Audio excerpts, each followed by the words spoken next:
قال النبي صلى الله عليه وسلم: السلام عليكم ورحمة الله وبركاته. وەک ئاشکرایە لای بەڕێستان ئەمڕۆ ڕۆژی عەرەفەیە کە گەورەترین ڕۆژە لە ڕۆژەکانی دنیا.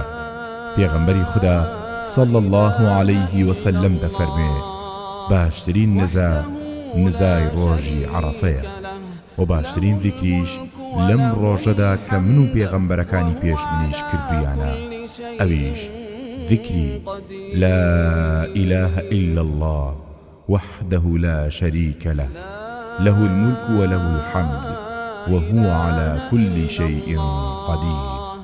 ولم روجدا زور ذكر تلبية بكن لبيك اللهم لبيك لبيك لا شريك لك لبيك إن الحمد والنعمة لك والملك لا شريك لك.